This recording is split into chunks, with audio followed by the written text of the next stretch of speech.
Did you tell your story? Rejoignez la communauté des Digitailers et découvrez les histoires de spécialistes de l'ABCD du marketing digital.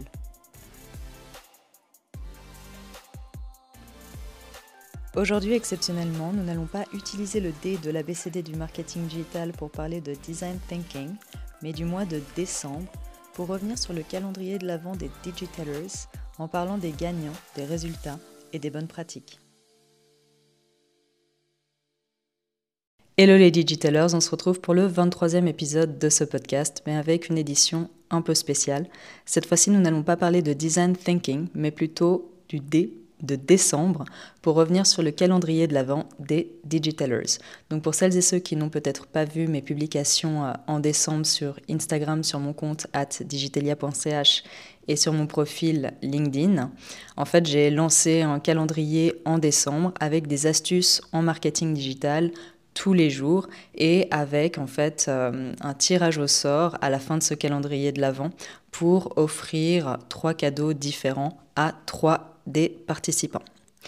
Donc dans ce podcast, nous allons revenir sur les gagnants du concours, sur les résultats d'un calendrier de l'Avent pour celles et ceux que cela intéresse et 10 recommandations que je vais vous partager sur l'organisation d'un calendrier de l'Avent. Mais avant de plonger dans le sujet, j'aimerais tout d'abord vous souhaiter mes meilleurs vœux pour l'année, non pas avec l'ABCD du marketing digital, mais plutôt avec l'ABCD de 2024, avec A comme beaucoup d'abondance dans tous vos projets, B comme bonheur au quotidien et à profusion, C comme chance en amour, en santé, en amitié, et D comme divertissement, parce que comme on dit, la vie est quand même plus sympa quand on s'amuse et qu'on rigole avec les personnes que l'on aime. Et pour revenir sur le sujet principal de ce podcast, j'aimerais l'organiser en 3 chapitres. Donc d'abord, j'aimerais vous présenter les gagnants et gagnantes du concours, pour celles et ceux qui n'auraient peut-être pas eu l'occasion de le voir dans mes dernières publications. Puis, j'aimerais vous partager les résultats de mon calendrier de l'Avent pour les personnes qui se demandent si les calendriers de l'Avent ont encore un impact sur les réseaux sociaux. Et enfin, j'aimerais vous parler de 10 bonnes pratiques lors du lancement d'un calendrier de l'Avent, quel que soit votre domaine d'activité. Commençons tout d'abord avec les gagnants du concours. Le premier gagnant est Pascal Sturschler. Pascal est coach certifié et il assiste les individus du domaine de l'horlogerie, principalement dans l'amélioration de leur bien-être, la découverte de leur plus-value professionnelle, la compréhension de leurs besoins personnels et surtout un sujet qui est particulièrement important, la prévention du burn-out. Donc si vous travaillez dans l'industrie horlogère et que ces aspects résonnent en vous, vous pouvez contacter Pascal pour lui poser vos questions. Je partagerai les informations de contact en bas en description de ce podcast pour que vous puissiez le contacter. Et en fait, Pascal a gagné 3 heures de formation sur mesure sur Instagram pour promouvoir ses activités professionnelles et il m'a posé différentes questions extrêmement intéressantes que l'on couvrira durant cette formation. Donc je vous en partage quelques-unes. La première question, c'est comment fonctionnent les algorithmes d'Instagram? Excellente question parce que effectivement les algorithmes se mettent à jour très régulièrement. Deuxième question, comment augmenter son nombre d'abonnés, sa visibilité? Donc je pense que vous êtes nombreux à écouter ce podcast et à faire face à ce problème. Comme vous pouvez le constater, il est de plus en plus difficile en fait de gagner des nouveaux abonnés et de vraiment augmenter sa communauté et de gagner en visibilité. Troisième question, quelle est la meilleure stratégie de communication, donc en termes de création de contenu, donc diversification et utilisation des différents formats sur Instagram? Quatrième question, est-ce qu'on peut filtrer des profils par rapport à des secteurs d'activité? Donc dans son cas, par exemple, l'horlogerie. Et enfin, avez-vous une idée de visuel qui correspondrait parfaitement à mon activité? Donc pour cette dernière question, on va surtout parler de stratégie branding et de charte graphique. Donc je me réjouis d'accompagner Pascal dans ce projet Instagram et de répondre à ses questions. La deuxième gagnante du concours est Alexandra Rayburn, qui est spécialiste en gestion PME et elle a notamment accompagné pendant environ 22 ans des chefs d'entreprise américains et suisses dans leur gestion entrepreneuriale. Mais aujourd'hui, elle a préféré utiliser ses compétences auprès de personnes dans le besoin. Elle accompagne désormais ces personnes de différentes manières afin d'alléger leurs peines, modifier leur comportement non aligné et leur permettre de retrouver une sérénité en eux. Elle va notamment soigner leur aura, leur système lymphatique, libérer de traumatismes et les accompagner aussi pour qu'ils puissent poursuivre leur mission de vie. Alexandra a donc gagné 2 heures d'accompagnement sur mesure pour l'analyse de son compte Instagram ou un audit de son site internet. Elle a choisi l'option site internet. On verra donc ensemble comment optimiser certains aspects, renforcer la sécurité d'un site WordPress et nous verrons aussi quelques éléments de UX design. Et enfin, le 3e gagnant de ce jeu concours est Aura Football Shirts. Donc là, on est dans un tout autre registre. Je m'adresse en particulier aux passionnés de football. Et en fait, grâce à Aura Football Shirts, vous aurez la possibilité d'acheter des maillots de foot vintage à travers leur site e-commerce. Donc si vous souhaitez revivre la magie d'un match, je vous invite à consulter leur site où vous retrouverez un grand nombre de maillots historiques en vente. Et maintenant, nous allons passer au 2e chapitre de ce podcast qui est au sujet des résultats de mon calendrier de l'Avent. Donc je vous partage les résultats pour que vous puissiez évaluer si ça vaut la peine, dans le cas de votre compte, d'organiser un calendrier de l'Avent l'année prochaine. En tout cas, ce qui est sûr, c'est que les calendriers de l'Avent fonctionnent encore sur Instagram. Je voulais le tester moi-même sur mon compte pour voir quel était l'impact. Et donc, quelques chiffres importants. Donc commençons peut-être par Instagram. Donc à la fin de mon calendrier de l'Avent, j'ai observé une augmentation de 100 followers sur mon compte et une drastique augmentation de mon taux d'engagement. Donc le taux d'engagement est un KPI qui est extrêmement important à suivre. Et cela correspond en fait à une croissance d'environ 5% par rapport à mon nombre d'abonnés en fait au début de mon calendrier de l'Avent. Donc si c'est un chiffre qui vous intéresse, je vous invite vraiment à songer à un calendrier de l'Avent l'année prochaine sur votre propre compte. Concrètement, on pourrait même atteindre une croissance de 20% si on mettait en place certaines bonnes pratiques dans l'organisation d'un calendrier de l'Avent que je vais vous partager à la fin de ce podcast. Passons désormais à TikTok. Donc j'ai effectivement aussi un compte TikTok que j'utilise uniquement à des fins académiques. Donc c'est plus pour faire un certain nombre de tests. Donc concrètement, j'avais à peine 20 followers sur mon compte TikTok. Je ne l'utilise pas du tout à des fins de promotion ou de conversion. Mais j'ai essayé de dupliquer donc mon calendrier de l'Avent que je publiais sur Instagram sur TikTok, donc vraiment les mêmes vidéos, mais avec des textes plus courts du coup. Et il s'avère que j'ai fait plus 180 abonnés durant la même période, donc c'est vraiment une croissance énorme. Et il s'avère que l'une de mes vidéos a fait plus de 7000 vues sans aucune publicité. Donc là, on voit le pouvoir de la croissance organique sur TikTok. Donc si vous n'êtes pas sur TikTok et que vous peinez peut-être avec Instagram, je vous invite vraiment à essayer TikTok parce que vous verrez peut-être de meilleurs résultats avec les mêmes vidéos. 3e chiffre intéressant que je voulais vous partager est sur Threads. Donc Threads, c'est le nouveau réseau social qui est rattaché à la famille Meta et qui a fait son lancement en décembre dernier, donc qui a été autorisé en Europe. Il était très attendu par la communauté. Et donc, je me suis amusée durant un week-end sur Threads. Et en fait, il s'avère qu'en un seul week-end, j'ai atteint 2000 followers, ce qui est absolument fou. Parce que pour atteindre ce même nombre sur Instagram, je peux vous dire que c'est beaucoup d'heures de travail et d'investissement et de création de contenu. Donc j'étais assez impressionnée par le pouvoir organique de Threads. Après, est-ce que ces followers sont qualifiés? C'est une grande question qu'on va pouvoir un peu plus évaluer dans les prochains mois. Mais en tout cas, j'ai trouvé très intéressant le pouvoir de Threads et aussi le style de communication qui est beaucoup plus spontané qu'Instagram. Donc si vous ne connaissez pas, je vous invite à faire un tour. Dans tous les cas, vous n'avez rien à perdre. Et enfin, dernier chiffre que je voulais vous partager est celui lié à mon podcast.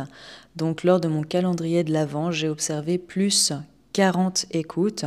Aujourd'hui, je suis autour des 700 écoutes sur mon podcast. Donc certains diront que ce n'est pas assez, certains diront que c'est bien. Voilà, Après, chacun a son avis sur la question, sachant que je ne fais aucune promotion payante de mon podcast, donc 100% organique, bouche à oreille et partage en fait au travers des réseaux sociaux. Donc voilà, je trouvais que c'était un chiffre intéressant et je souhaitais vous le partager. Bref, en conclusion, j'ai envie de vous dire que oui, les calendriers de l'Avent fonctionnent encore sur Instagram. Ces chiffres que je vous partage sont intéressants, mais ils pourraient clairement être plus élevés. Et pour ce faire, je vais vous partager 10 recommandations pour vraiment optimiser l'impact d'un calendrier de l'Avent sur votre compte.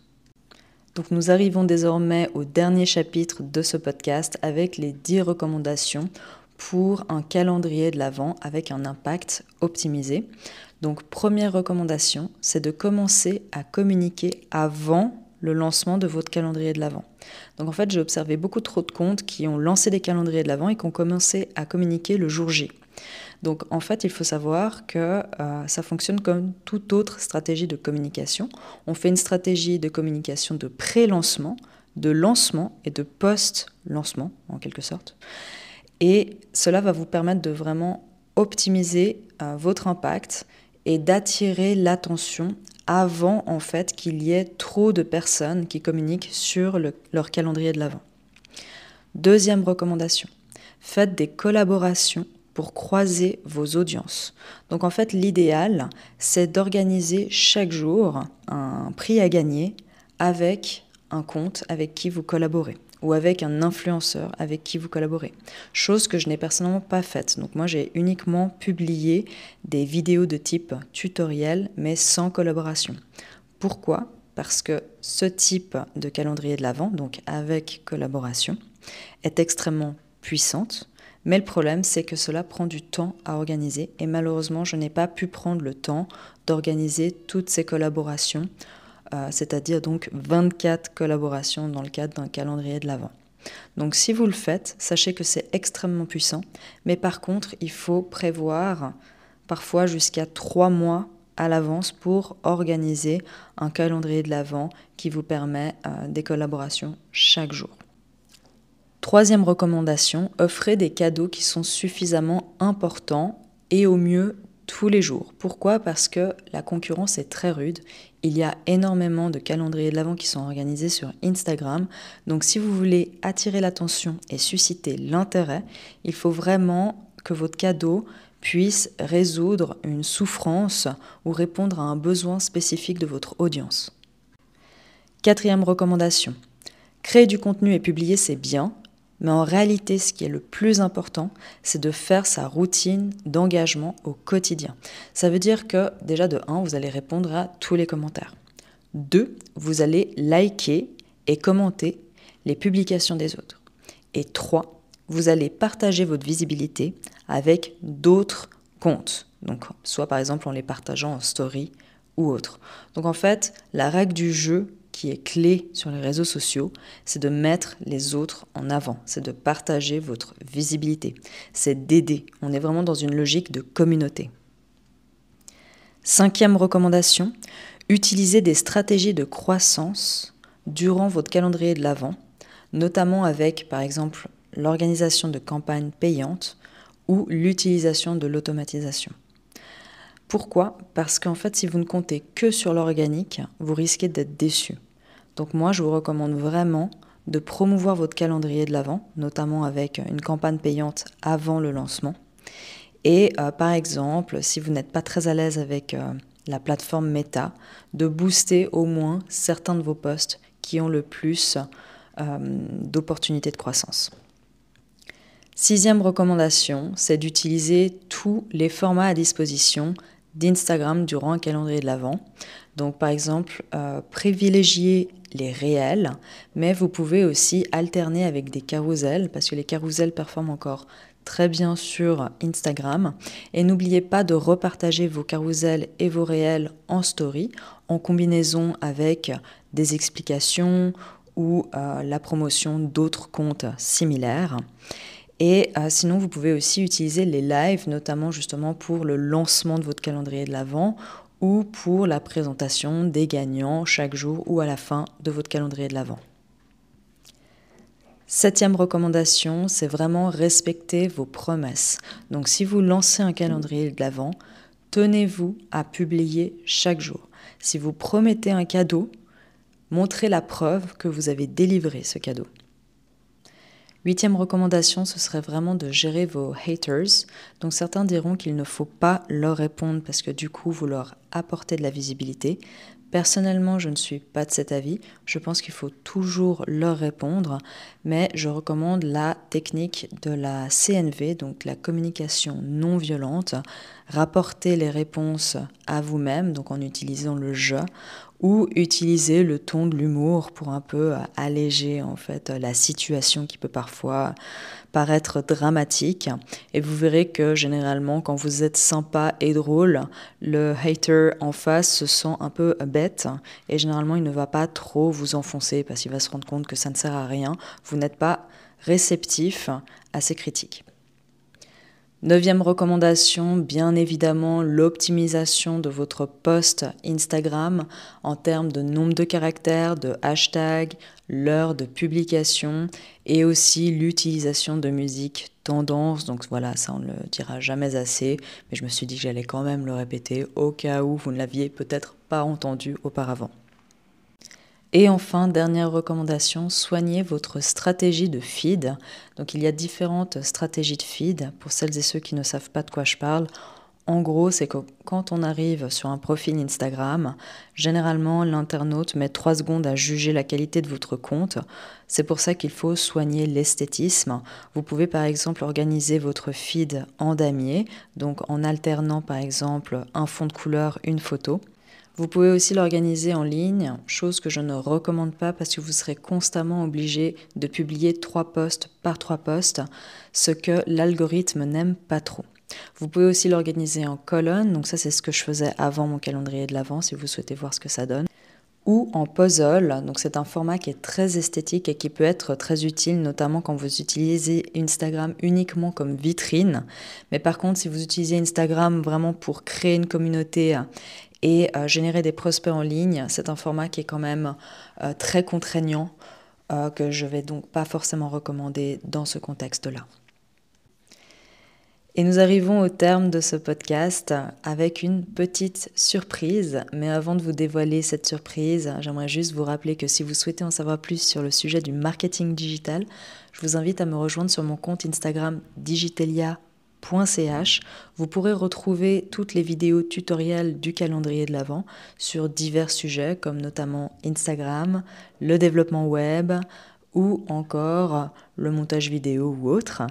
Et pour celles et ceux qui souhaitent vraiment approfondir le sujet de manière plus personnalisée et plus professionnelle, je propose une formation en ligne avec accompagnement individuel dont le but est d'accompagner les indépendants et entrepreneurs à lancer leurs projets, en passant notamment par la définition stratégique, la création d'une identité de marque, la production de visuels pour les réseaux sociaux, ainsi que la communication sur Instagram.